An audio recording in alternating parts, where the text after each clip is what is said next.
Okay, guys, it's 7 o'clock. Hello to all you guys online. Hopefully you can see me pretty good here. We're gonna do our usual thing when we broadcast on YouTube, which is we'll just go with a single screen. And you guys who are here, you will have much better ability to see what I'm showing visually, but we'll have a presentation here, and then we'll be doing all of the magic right here in front of you. So let's talk about ropes a little bit. See what we've got here on the table tonight. We've got some thin ropes and some fat ropes and some old ropes. I have some ropes here that have had some damage, so I'll show those to you guys too. So the different types of ropes, the two different types that we usually work with are the kern mantle type, which is the dynamic type, and the static type, which does not stretch. So you guys know why we use dynamic ropes and what situation we use them in? Yes. What? So fall on them, it won't kill you. So it absorbs the force of the fall instead of your skeleton and rib cage, etc., absorbing the force of the fall. So whenever we're lead climbing, we want to use kern mantle ropes, or if there's a potential of a fall of any type. So those are dynamic ropes. And current lengths are 60 meters, 50 is considered short and old, but I still like that size, and 70 is considered long, particularly for ice climbing. That's nice. They actually are coming in 80 meters now in some cases. The typical diameter of this would be around 8. This is probably 8.4 or so. Something about like this would be getting into the 9s. And they're even down below 8. So 7.7 to 8.8 is all double and half rope, twin and half rope territory. And then from 8.8 to 9.7 is kind of single rope for most lightweight applications like in the mountains. And then 9.7 all the way up to 11 millimeters is heavy duty rock rope or gym rope or aid climbing rope. Then the important thing to know about ropes is not just the falls that it'll take. That's key because we want to make sure that our rope will last as long as possible, but also the impact force that it'll impart to an anchor. So the lower the impact force, the more of it will be absorbed by the rope, and the less it'll attribute to the anchor. Okay, so the impact force is how much it'll give to the anchor. That's what I understand is correct. So you want that to be low. For coiling, actually spec that on, like when you buy a rope, will I have a spec for that? Yeah. Wow. It'll say weight, grams per meter, length, whether it's dry or non-dry. It'll have impact force and falls. Okay. So you want your impact force to be low. Oh, so the number of falls, more falls means it's. I thought the more falls meant it would last longer. It does. Yeah. But impact force is different. Impact force is how much it's going to give to the anchor, if I understand it correctly. So with a rope that has a low impact force number, that means that it will sponge or soak up the dynamic force in its sheathing and will attribute less to the anchor. Okay. If it's a high impact force, that means it's not going to soak up very much. So it'll stress your anchor more. Right. So you want low impact force, high falls. So if anybody out there understands it differently, let me know, and I'll change my tune. I can't remember which way it goes. So it's been a while since I looked at that. So research it if you're not certain. And then as far as coiling goes, I'm not going to go through how to coil a rope right now. But care, when you want to clean your ropes, what have you guys done? Have you ever cleaned a rope before? No. I've washed in a washing machine once. You did? Just naked in a washing machine? You just threw it in there and washed it? No, I think I threw it in a pillowcase. Oh, okay. And I used very little soap. Oh, okay. That's one way you could do it. I think the best way is just put it in the bathtub and just really shake it and try to get all the dirt out, and then maybe do that a couple times if it's really dirty, and just hang it up and let it air dry. So, gosh, I don't have cordage here to look at. So, if we need to, we'll come back to that. I want to get into knots. That's what we're here to do tonight. So, let's talk about our ropes and some terminology. Let's talk about some naughty words.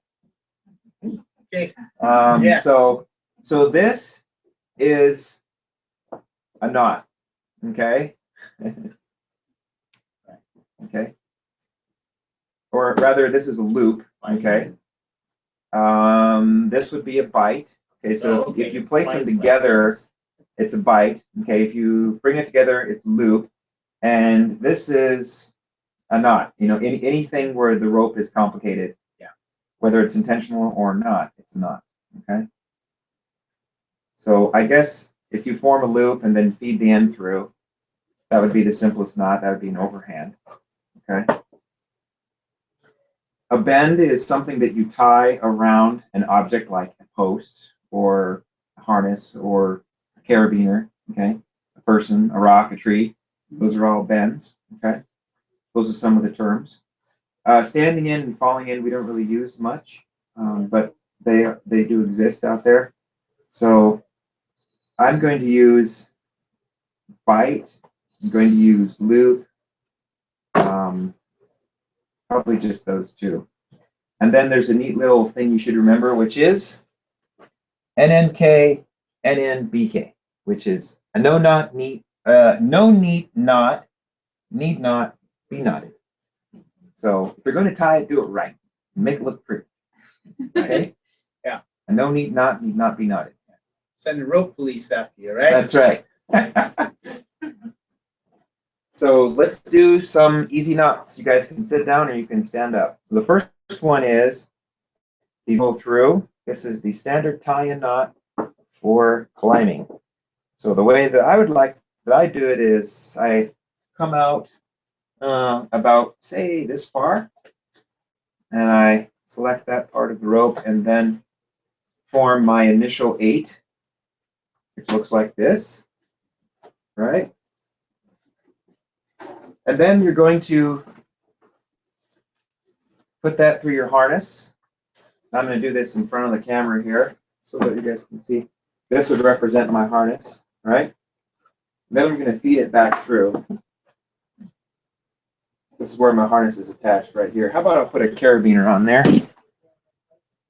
So you guys can see this. Extreme close-up. Right. So they're not actually seeing that online, are they? They're just seeing the. They're just seeing what the camera sees. Hmm. The camera sees that, but since I'm standing in front, they're seeing this. Okay. So one thing that's nice about this knot, well, nice. One thing you should know about this knot is that if you pay attention to how you thread it when you follow it through, then you'll have less work to do to make it so that it doesn't have any crossovers. Okay. Which is why we say no need not be knotted. So this would be a neat figure 8 follow through knot. It doesn't have any places where the rope crosses over itself. They're all parallel strands. This is actually a little too long for my taste for the tail. The longest it would need, the shortest it could be is about 3 inches, which is here. If it's any longer than that, you misjudged. So if you want to, you could tie some sort of a keeper knot here, which I'm not calling a safety knot, by the way. It has nothing to do with safety. It just has to do with having too much rope at the end. Right. The 8 will never feed through. It'll never come untied. If you snug it up nice and make sure there's no crossovers, it should be good. So let's see what you guys got. That looks nice. Yeah. So this would be the finished knot. Okay. You'll know if you tied it right, if you can take 2 fingers and count 6 on each side. 2, 4, 6. Turn it over. 2, 4, 6. Okay. Figure 8 follow through. There's one knot you guys need to know. This is it. Should be pretty easy. Practice it so you can play it in a heartbeat. It's the strongest, it's the knot that weakens the rope the least. So, all right. Now let's do another tie-in knot. Let's let's do the butterfly. Okay. So to tie this knot, I like to start with the rope running across my palm. And I'm going to wrap it 3 times around. Okay. So I have a bottom, a middle, and a top tier. I'm going to take the bottom one right in the middle. I'm going to put it up to the top and hold it there. And then I'm going to take the new bottom one and put it to the top. And then I'm going to feed that back down the middle of those coils.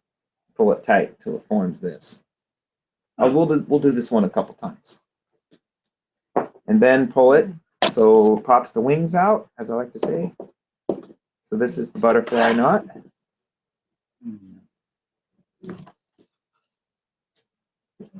You're close. Let's do it I again. don't think I wrapped it this way right. That's his skin. Yeah. Let's do it again. Yeah. All right. Gonna go 1, 2, 3. This way, I see. I did like 1, 2, 3. Oh, but both of the strands are in back of your hand, though. Oh, Yes. One's in front. I started at the bottom and I went up. Right. There's many ways to tie this knot. This is just the way I do it. I've been taught. So I grab the middle and I put it to the top. The middle. I'm sorry. I grab the lowest one and I put it to the top. I grab the new lowest one, the old middle, and I put it to the top. But then see this space back here? I feed it down inside Got it. and hang on to it. Okay. Tighten that up. Pull the tails opposite directions, Oh, all right. and you end up with this. Yeah, I know what I did. Okay. Looks good. And then what do you do with this? You clip it in. Okay, okay. So this is the tie-in for the middle part, the middle person on the rope. Okay. So it can be weighted both directions like this, Okay. and then easily untied. So this is the butterfly knot. Okay. Alpine butterfly. Whoa, went too far there. Hitch. Let's take a look at our broadcast and see how we're doing. We still have sound? Yep. All right. Okay, let's move this up a little bit. All right, great. I like that a lot more because I'm actually seeing you on the screen now. Oh, but all right, yeah. I'm a one-man show tonight. Yeah. I'm monitoring the broadcast and presenting at the same time. So. Okay, so now I need my trusty assistant, whoever that might be, to come here, and we're going to tie the Prusik hitch. All right, let's get a rope to hang down. Oh, we're going to use this one. So maybe what I'll do is I'll stand on it down here, I could. and you can just come over this way a little bit. Okay, so we're going to do the Prusik hitch. I'm going to start with a section of cord that's 5 millimeter. It's probably a good size, and about a foot in diameter. We're going to take, let's get a little closer to the camera. Okay. We're going to take this knot part. We're going to feed it through 3 times.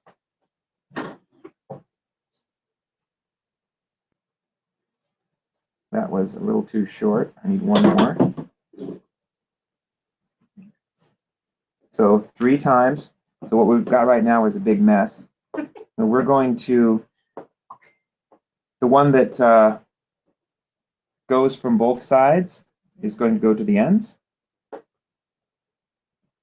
So this is our finished product. So it looks like you can count 6 coils here. And then, thank you. And then if you were to place it sideways, it kind of looks like a smile, okay, with the tongue coming out. And this would be the way that you would utilize it. So make sure that the bar that crosses underneath the clip-in point goes from either side, okay, and that they wind in towards the center, pop out here. From the back, it should look like this.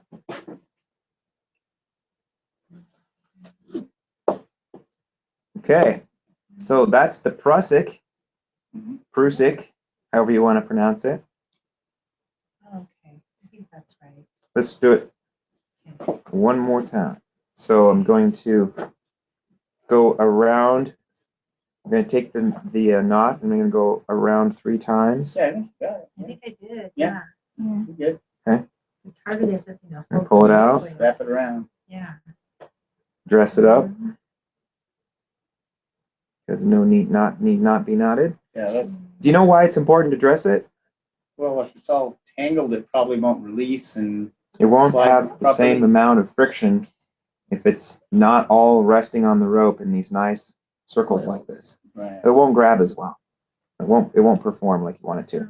So the virtue, I guess one thing we should talk about is not just how to tie them, but what they're useful for. And I think we have been addressing that. Does that look right? Rope That looks right. diameter. You can't use like a 7 on a. Yeah. You're good. Like Let's- this one. let's address that This too. is like, This, what do we do? this would be a This is good the part we're gonna demonstration. Yeah, that one's a little Yeah, small. Right. yeah, because I think this is like a 7 and then this is a 5. So two things, rope diameter. You want Prusiks to be 2 to 3 millimeters smaller than the rope they're tied onto. So this is about a 5 and this is about an 8. Well, no, this is more like a 9. So this is a good one, but let's see yours. Okay. So this is an 8.4 millimeter rope and this is a 6 or maybe a 5 millimeter And so it slides a little Prusik. So easier. it'll still work, but it's not, it just isn't, it doesn't have the holding power that we want. So. Right. The other thing is, what is this useful for? This is useful for moving your security, your safety system up and down the line. So if you were clipped to this, if you were on a fixed line, for example, then you could move your point of attachment to that safety Right. system Mhm. through the system. Yeah, that's one of the uses for it. Lots of Very uses. useful. Okay, so let's have another trusty assistant come up here, and let's do the Klem Heist. Oh, boy. This one is very similar, and simpler. So I'll stand on the rope down here. If you want to just give me some tension, just hold it up as high as you can, but bring it over this way so we can get into the camera. Okay. So for the Klem Heist, and for this one, we're going to take the other end of the rope, this side here. Start by forming a little loop like this, which is an ear. I call the ear, and then wrapping it around at least 3 times.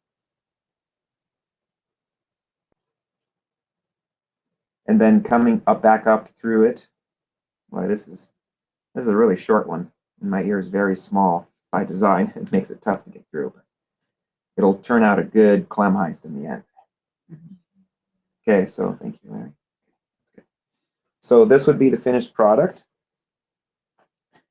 We've got the ear at the top, the wraps that we made down to come to it. When we got to the bottom, we came back up through the bottom of the ear and out the top, so that it actually creates sort of a girth hitch at the top. So it's girth hitch with a bunch of wraps in it. Okay. As you can see here, this is a pretty good picture to show you what it looks like. Why would you tie this? Well, it's less work and a little quicker than a Prusik. And if you're only going up the rope and you know you're not going to have to come back down, then you could tie this, clip it in, and move up the rope really quickly. For example, if you're Well, it has less wanting friction to- going up than Prusik. it has a little bit less friction, yeah, but it depends on how many wraps you put in it. Right. But what's nice about it is that Grip's really good. it grips good, but it's easy to undo because all you do is just pull the ear back like this and massage it a little bit, move it up, it'll clamp again very quickly right back down. So Serious clamping going down. yeah. Another nice thing about this is you can tie it with flat webbing like a sling, or even up to an inch piece of mil-spec. Yeah. So you don't have to have a cord for this. Good thing So you could tie it with a lot of different yeah. items. Where the Prusiks with a sling not as good. No, a Prusik has to, you really should tie a Prusik with round shaped cord. So it should be a Prusik It'd probably itself start or a flipping or cordelette. something, right? It just won't grip the way it's supposed to, and then it'll be really difficult to loosen it because they'll wrap over each other. Yeah. So it's just kind of messy and right. ineffective. It's really hard. You have to like really Oh, So Klem Heist. So let's go through the last one in this family, which is the auto block. I'm gonna get a little bigger. So this one isn't used very often because it has the least amount of friction of all the Prusiks, but there's one particular case in which it's nice that it has less friction, and that is as a third hand backup for a rappel. So that's the place where it's most often utilized. And it would simply be just kind of starting a lot like you would with the Klem Heist. You'd come around about 2 or 3 times, and then you would clip both of these ends together.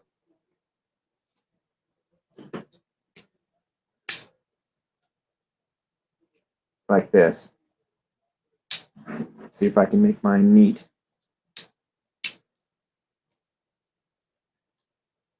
hold the rope up so you can pull on it. No, I think I'm okay.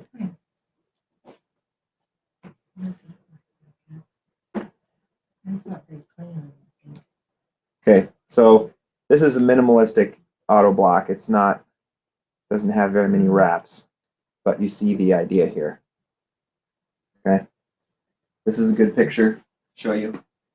Your ear that you start with should be probably a lot longer than your Klem Heist. It doesn't need to be really dinky.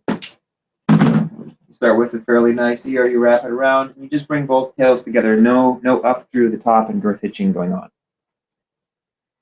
Before you use this for rappel, however, you should check it to make sure that it has enough grip to hold your body weight. And if it doesn't, then you add an additional wrap. And if it still doesn't, you add another wrap. And if it's too grippy, you take a wrap off. So it can be adjusted fairly easily. And then this can be attached to a leg loop that is a part of your harness. That couldn't be compromised by a plastic buckle or something breaking or coming unclipped. So that would be the use for the auto block.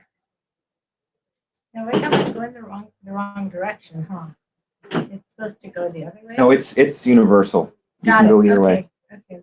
It's comes in this way, it wraps up, then it comes back out that way, and you just clip in the middle. So So you're rappelling with one hand and you kind of just push it down, Yeah. or the auto block would be behind your hand in a rappel.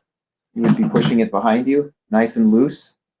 And so that way, if your hands came off the brake, it would feed up into close to the blade of ice, and it would cinch and stop the rope from feeding through the blade of ice. So it's kept loose and behind your brake hand on the rappel back here. and then if you let go, it Yep, it grabs. Yeah, it will grab at some point. So that's a good assurance for a rappel. Okay, so now we're going to do the taut line hitch. This is a nice camping knot we teach in Mountain One. Oh, yeah. Good to review with you guys. I need my volunteer to come up and be a tree or a post or something. All we need is your arm. Kind of like this. Okay. Okay, so if this is our object that we're tying around, we're going to go around that object. And then we're going to form a, boy, this is going to be tough to tie with this stuff because it's too big. kind of big. So I'll tie it as good as I can. It doesn't go around the diameter very well of itself. It's so small. What I really need is some small cord. Let me try the other rope. Let's try this rope. Let's do this rope here. I know. Okay. All right. Once again, we'll try to give you a 2-level view here. Okay. So we're going to, you can reference this picture up here too. We're going to go around 2 or 3 times. This one's a little bit better. I don't know if it'll actually cinch, but I'll help you guys to tie the knot. I'm going to go around 4 times just so that you can see what I'm doing. Okay. So study this part. We go around the object, and then we start creating these grapevine type coils, Right. Yeah. okay, back towards the object. and then we just need to lock this off. So we'll come back on this side and feed it through so it captures the coil. Okay. You can tie a knot here, or you could do 2 half hitches. So what happens is it captures this coil section right here. And so you can cinch it up, or you could lengthen it, okay? And so why this is useful is on your tent, or whatever object you're trying to tension, you don't have to keep retying the knot. You just, or just push it back. Pull it up to tighten it, set it back to loosen it. So when you get rain or wind and you find your tent's flapping, you didn't tie your knots good enough, cinch, cinch, cinch, cinch, and then cinch. you just pull on the bottom to tighten to make it lock. Yeah, the key thing about this is tying this lock-off knot here. So when you first tie it, you're going to want to go up to your high point and then do coils back towards the object it's being tied off to. And then once again, you bring it up on this side, okay, and just lock off this coil, okay, so that they're not going to go anywhere. Right. And this, it'll keep itself on tension. All right, thank you. So that's the top line hitch. It's a good visual right there.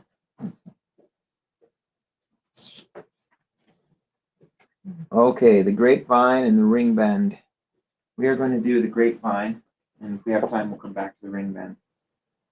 So I'm going to use 2 different colors of rope here so that you all can see how to do this one. I think this is one of the hardest knots, and it's hard to explain. So, all right. So I'm going to try my best to show you what to do here. Okay, so one of these, I'm going to tie orange onto blue first, okay? So I'm going to grab blue and stick my thumb out like this. I'm going to place orange over my thumb. I'm going to create an X over my thumb like this, okay? Okay, an X over my thumb. Mm-hmm. And then I'm going to bring orange around one more time. So here's the X. Let me start over. So we're going to go across to the right, cross to the left, and then come back up again. See it? And then we're going to take this end, and we're going to go right through where my thumb is in this X. And that's going to create this little guy that looks like this. Oh, wow. Okay?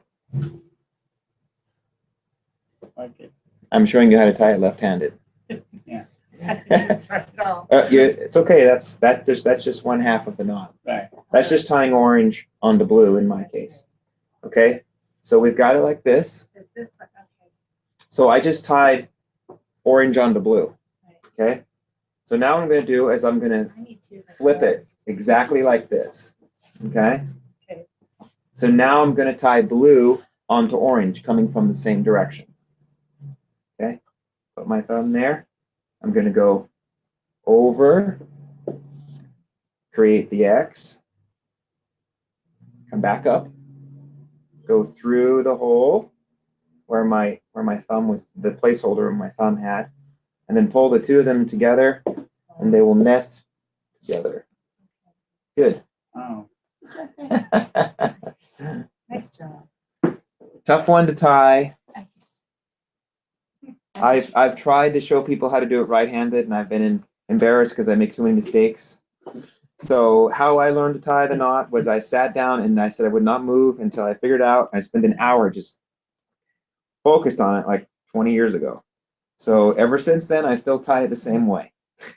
So figure out what way works for you and tie it that way. And that one's the grapevine? I just know that I have to go back this way. So, and it's Mhm. always 3 and X's, and that's Yeah, when you tie it, you're going to want to go. You want to go over this way first, which would be to the right, and then want to come back over to the left. Go back over the right, and then back over to the left, and then finish up with the left, and touch the end of your thumb and bring it back in, and that's what creates the little guy like this, the little X. And then if you do it that way, if you do it that way, I'm left, so I just showed you how to tie it left.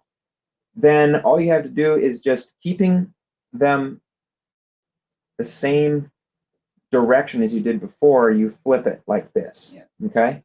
So that now you've got the strand you just tied it onto, now tying onto the first. Oh, so that was okay. Okay? Got it. Okay. And remember, I had it right the first 3. time. So you got the Okay. 3 and then the 4 and you come back. So the two of them, if you look at it, it's quite a symmetrical knot.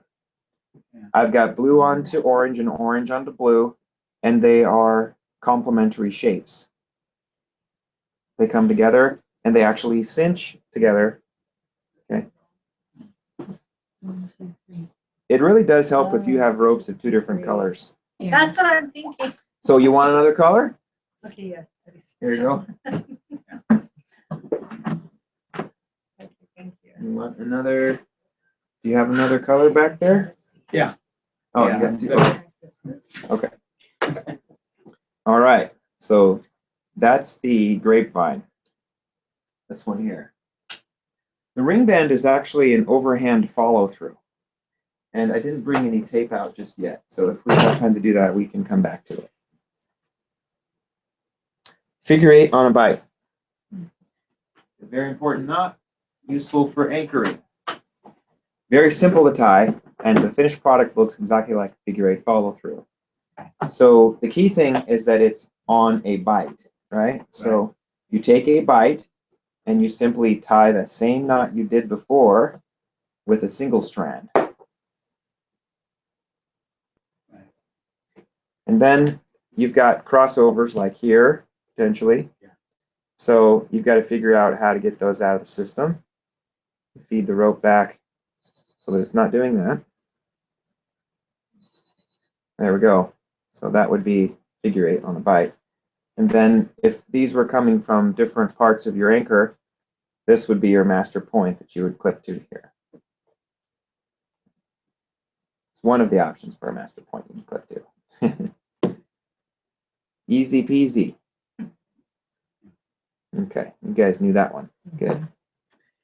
Okay, now let's start working on the munter hitch. So I think I can do this one without assistance. If I fail, I'll call up my trusty assistant again. So the way we'd like members in the club to tie this is off of a locker, because we would often use it facing us, at an anchor for crevasse rescue or for belaying in snow. So you would put the rope through the locking device, and let's say that my climber was on this side, okay? So I'm going to put that side over here. This is my climber on my arm side, okay? Okay, I'm going to take the opposite side and form a loop that looks like this. Okay, so it's on top of itself towards the gate on the inside. I'm going to pinch it, flip it, and clip it, and that's the munter.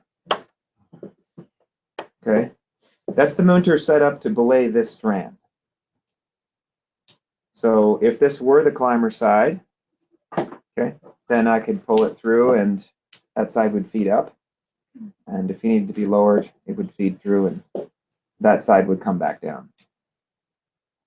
If you tie the same knot I just showed you on the climber's side, then you would set them up for a lower. So you're going to get it right. If you tied on the wrong strand, you just reverse it if it didn't meet your needs. But it is important to tie the knot correctly. So that's the thing that usually trips people up, is because there's 3 ways to tie this little loop thing, and there's 4 ways to do it, and actually only one of them is right.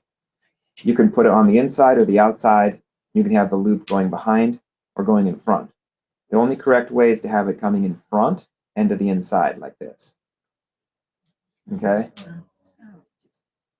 So that you To can, the inside. So, yeah. On the inside, I mean in between these 2 strands. This would be the inside and this would be the outside. Okay? So you take it like this. right, Okay? And then flip it and clip it. so I'm flipping it the wrong way though, I want to flip it right. If I've got it right here in front of me, That's not right. Yeah, I'm going that's to what flip I'm it doing. and clip it.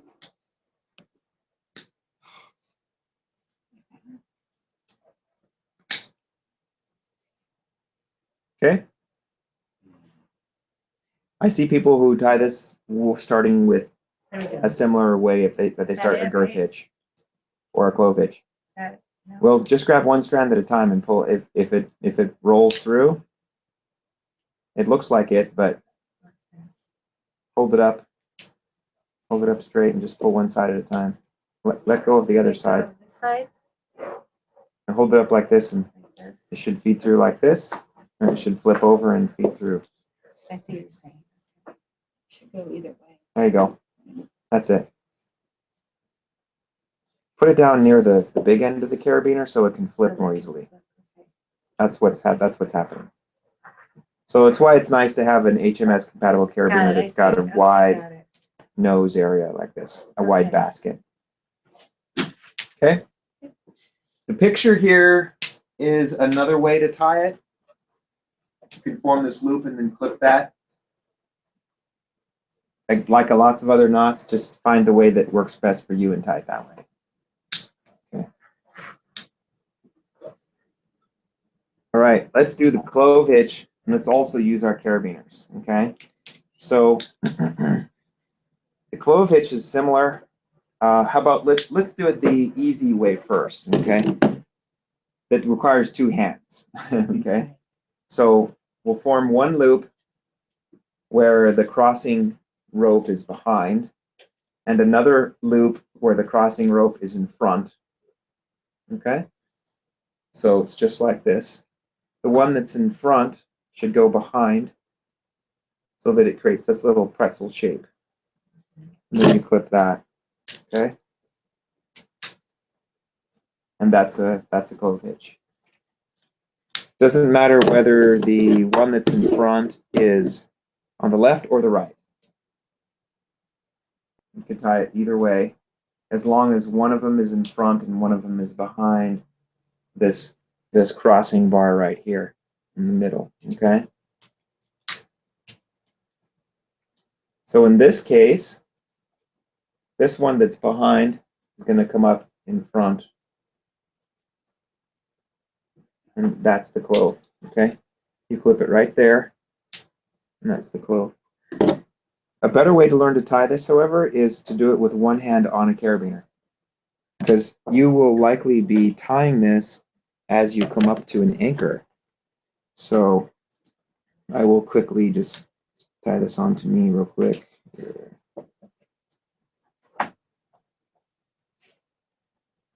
Okay, so if I'm coming up to an anchor, how about I'll come this way? If I'm coming up to an anchor, I'm going to want to put it through like this. So you grab the strand that's opposite of you, and you bring it to the front, and you turn it like that. So grab it, flip it to the inside, and clip it. Oh, that's slick, I like that. Mhm. So Caramba. this puts your load strand closest to the spine, which is where it needs to be. And you can do it with one hand. Okay? Right. Wow, that's awesome. Yeah. So let's do it one more time. So you grab the strand after it goes through the carabiner, you grab it from behind, you bring it up in front and twist it. Oops. Like this, and clip it in. What did I do wrong? There we go. I tied it wrong. Okay. Did you get it? First time. Bring it around the back, That's right. and then Yes, that's correct. Flip it in. That's it. That's it. Good. Practice that one. That's yeah. nice because you can come up to an anchor and take the rope, slap it through, grab it from behind, flip it, and throw it in, and then lock the gate down. Yeah. So you can anchor yourself. All right. Now we're getting into some tough stuff. I'm going to need a belay device for this. Hey, Larry, could you go into the gear room and grab a belay device? Okay. Hopefully you can find one fairly quickly. So for an anchor tie-off, what we're looking at is a situation in which your partner is disabled or hurt, and then you can take the belay and tie it off so that you can start working on a rescue or coming up with what you need to do next. This is like how you do it when you're belaying from above. Right? It can be either way. If you look at these two methods, this one is kind of looking down at it as if you were actually the belayer. You're going to grab it, feed it through the locker, and do a little loop and feed a bite through that loop and cinch it down. So that's the one we'll do first. This one is if it were hanging off an anchor, okay, That's the one. how you would bring it up, and basically you do the same thing. You just tie it off to the spine of the carabiner instead. All right, excellent. Okay, so let's use our rope here. Might need some help with this because I can't hold it up and tie it probably at the same time. So, let's get this undone.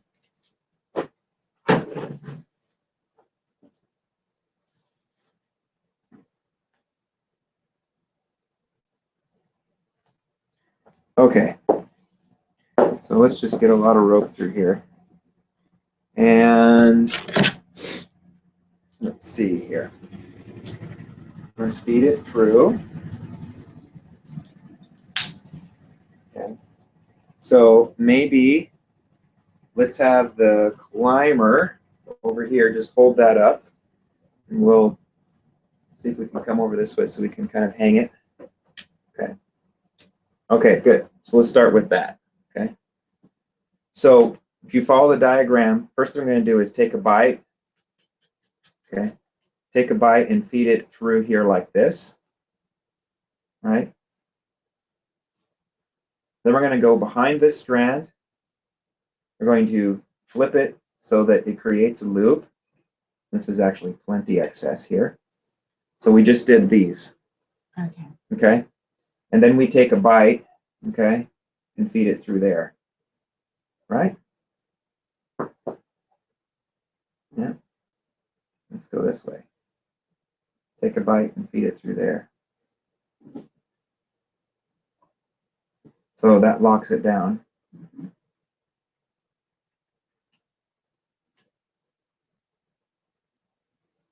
So here's our bite. We can pull out and then undo it. Let's do it again just for good practice. We're going to go through with the bite. I think this is the key thing here is you need to make sure you flip this the right way. Flip it like that, and then feed a bite through there. Lock that down. So that would be a way to lock off your belay. If you want to, you could even put another half hitch in it or lock off with beaner or something. Okay, that frees your hands up. All right, cool. So now let's see what we can do with this one. I think I want to do it this way. Okay. Could you hold this part up? Just hold that. Okay. That's the belay. Okay, so let's follow along here. So we're going to take this strand and feed it through. Let's come down just a little bit. This strand, feed it through. Okay. And then we're going to take this and feed it through again. All right.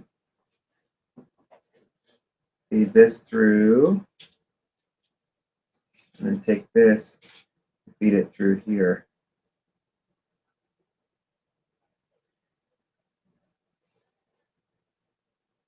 That does not look like what I'm seeing up there. This is a new one to me. All right, so let's see. We're going to take this one, go behind.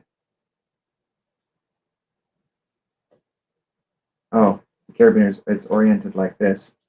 So, okay, so we'll come up like this and then take it through.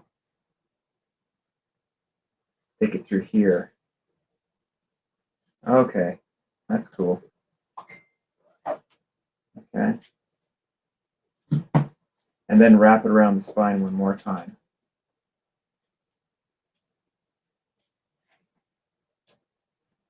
All right. I have never had to tie one off this way, so this is good news. So I guess you take it through the carabiner, okay? And then you grab a bite and feed it through that bite. And then tie it off one more time with another half hitch. That's what I'm seeing. So let's all practice that one. I think I'm going to need to practice that one myself. So that's a good one. As long as you throw in a knot that you can pull out, you know, a loop with a bite inside of it, you should be okay with tying it off. But these are accepted methods of doing so. All right, now we're going to go to the big daddy knot of all, which is the Prusik Munter Mule overhand. Yeah. Okay. So to do that, I'm going to, Something I accidentally tried earlier. let's see, how do we want to do that? There is a really long piece of orange cord in there that's like this big around. You can go grab that. It's on the floor. Really big? It's a cordelette. No, it's about 6 millimeters. Yeah. That way we can tie the, we'll tie it onto the rope, and then we'll tie it onto a separate anchor. So the first step would be to tie a Prusik. Okay. Okay, we're tying a Prusik first. So the idea is to tie the Prusik on with a piece of very long cord, like a cordelette, Oh, where the tail that comes out of it is like another 4 feet. That's it right there. okay. Yeah. Okay. So I'm going to tie it with this guy. Okay. So that's going to be, it's going to be a little tough. So I might need 2 people actually to help to hold this, one from each side, and somewhere on this side. Okay. You got it. Okay. Okay. This will make it easier because I got a lot of tail to feed through. Okay, so I'm going to tie the Prusik first. So 1, 2, 3, and then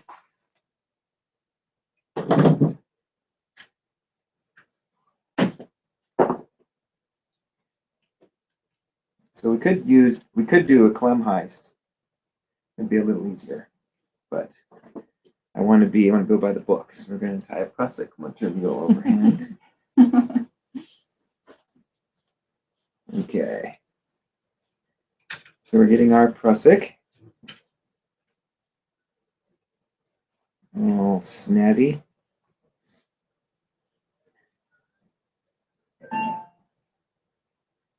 Okay, so there's our Prusik.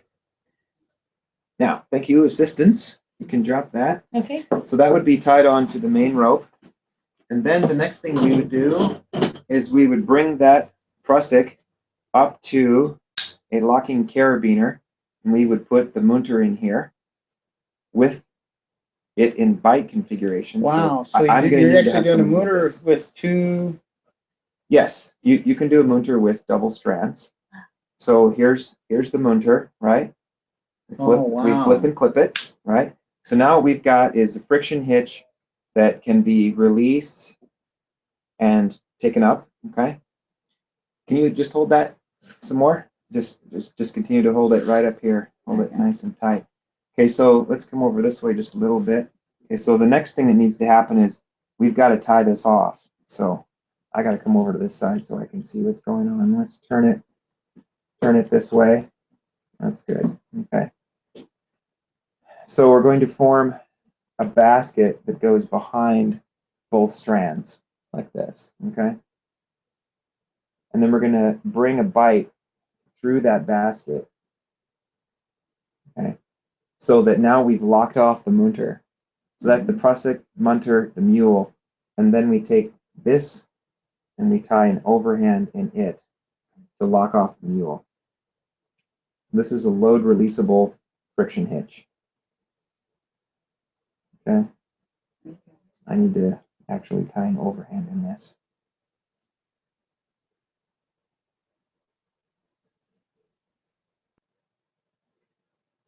I've seen sometimes put a carabiner in there. Mm-hmm.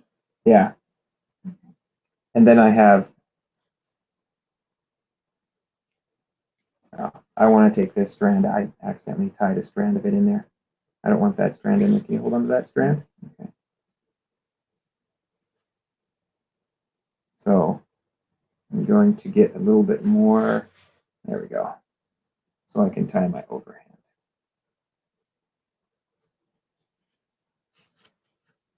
Okay. So the Prusik, munter, the mule, and then the overhand that locks it. So even when this is under tension, in a crevasse rescue situation, if this is the line that someone's on and this is the anchor that we build it to, we're able to tie this on and then transfer the load. And if we ever need to come back out of this, then we can, I'm going to go ahead and pull on this a little bit, just a little bit, not too much, okay? Then we can undo the overhand, and then we can pull out the mule. And right here, it's going to go pop, and this munter would be loaded, okay? And then at that point, if we wish to lower, we'll let the munter roll over and feed down. So let's try to tie it one more time. You can let go on that side. Mm-hmm. So we've got the Prusik. Let's go ahead and tie the munter again. Is your arm okay? Oh, yeah. Okay. All right. I'll let you tie it just a minute. Okay. All right. Let's go ahead and put the, we're going to put the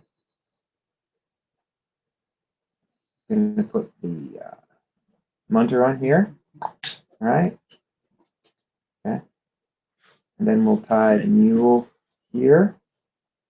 This is the one that's always been hard for me to remember. So it's just a little fold that goes behind both strands so you capture them with your next bite. Nice and tied up against that. And then a long enough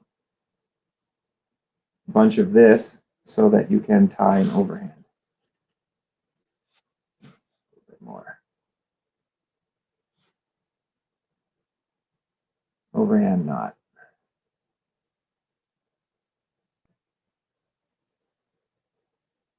Thank you very much. I like that one. So here's the steps. It's the Prusik. Okay.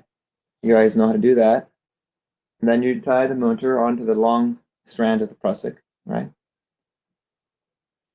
Now this one has a little weird finish, so I wasn't able to find a photo that actually showed it exactly how we were tying it, but this one they just tied off with an overhand knot, but we like to tie it off with what's called a mule knot. It's a little better. This one is tied off with half hitches. So the visuals aren't so helpful, but it's what I have so far. So that's the finished product. This one, it looks like I can't really determine if that one has the mule on it or not, but it's kind of a messy knot when it's finished anyway. So the only way you know that it's tied correctly is if when you pull the overhand out, you can tell that the next knot is going to be a mule. Okay. The next thing that you pull out is going to pop the munter. Yeah. Pop it right there. Pop it. Okay. And then it will release. All right, guys, we need to, that's it. Thanks for watching, you guys.